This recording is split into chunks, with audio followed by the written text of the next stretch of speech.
Okay, guys, so before I get into it, let me let you know the chapter is a good chapter, okay? I like it a lot, actually.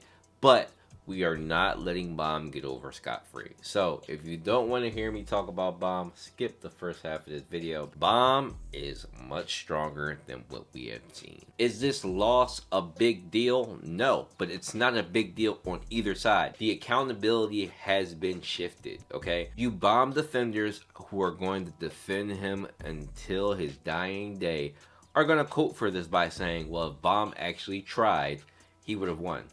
So why didn't he actually try? His best friend got killed.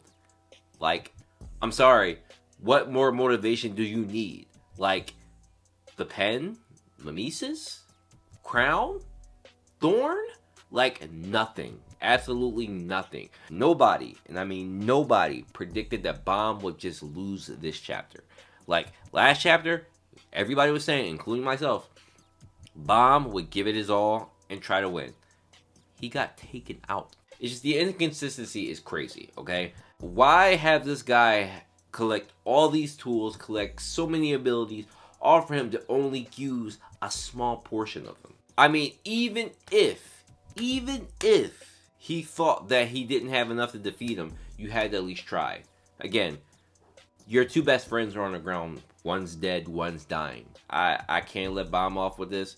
And even if they spin the block, who's going to care? It's not going to matter as much because he already lost by not giving it his all. So I'm sorry, you Baam copers. You guys are eating terrible this week. Baam stocks are in the trash right now.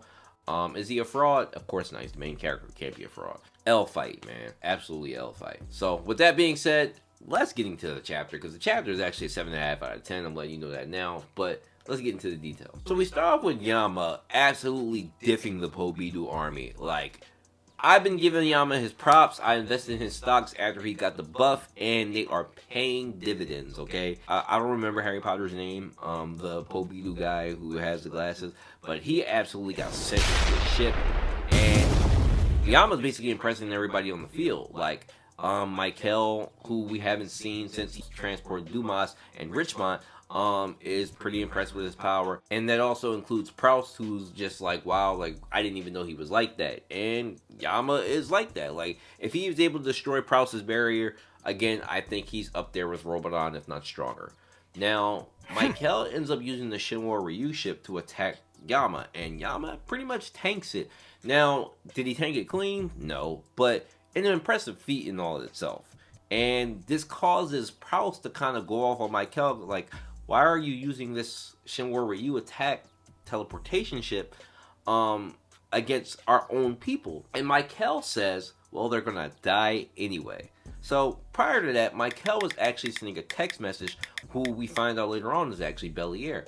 Belier pops up on the field and is also impressed with Yama's ability, but he says that it doesn't even matter because I'm bringing something to the field beyond imagination. Enter Kieran.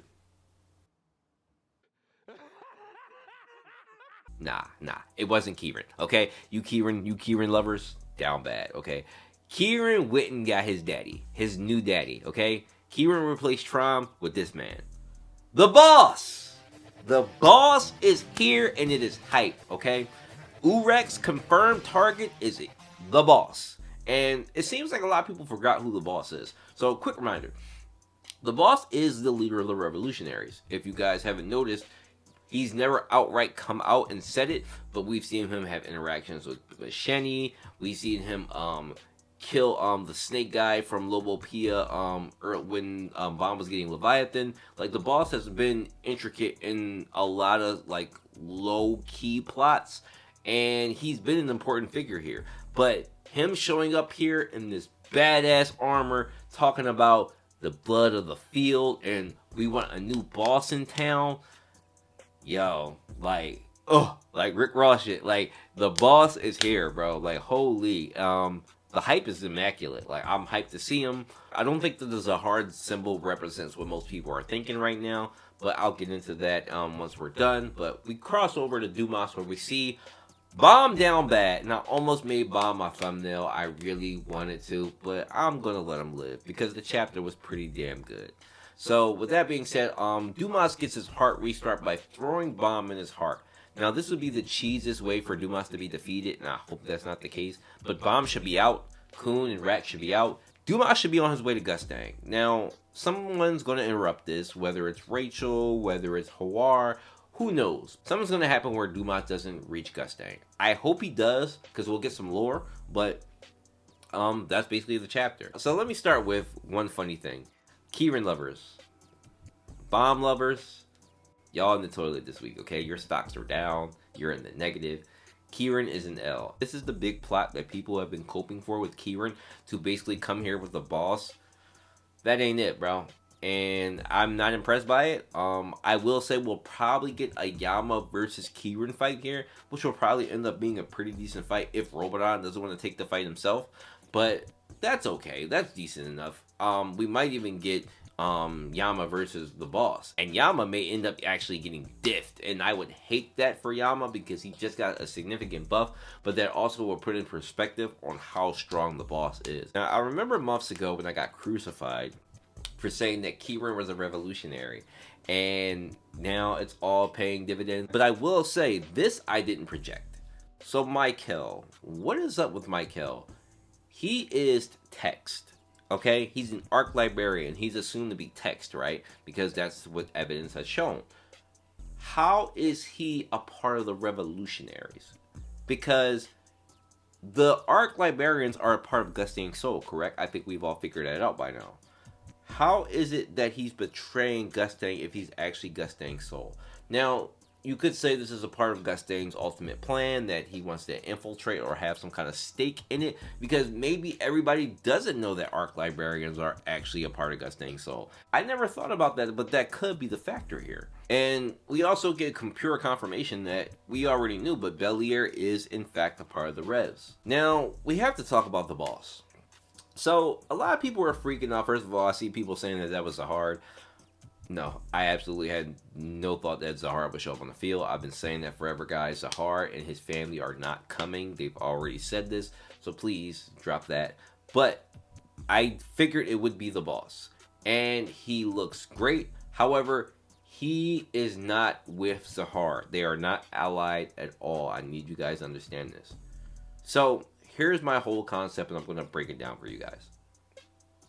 The boss is one of the princes of the Red Light District, possibly the eldest, possibly the first, but he is one of a couple, and we don't know how many. We only confirmed that we have right now is Karaka, Wingnam, and the boss. I think that these guys all think that they're the king, meaning they want to be kings, because if we look at Wingnam, right, Wingnam wants to be king of the tower. Karaka treats himself like a king. If you go to his world of darkness, he sits on the throne, he's talked to like a king. All these clones have king-like concepts, the right to rule, the right to want to dominate, and they probably get that from Zahard's traits. So the boss is the first and probably the strongest who actually wants to take over the tower from Zahard. So with him saying that there needs to be a new boss of the tower, meaning that he wants to replace Zahard. Now, that creates a super duper cool dynamic, I think. Like one of the best things I've never predicted, but it makes complete sense. A bunch of little mini Zahards running around the tower wanting to be Zahard and take over. That's fire, man. Because ultimately, one, that would cause Baam and them to clash eventually, if that is the case. And them all being different versions of Zahard is a cool concept. Like, they all may have started from different versions of the floor, at different periods in Zahard's life.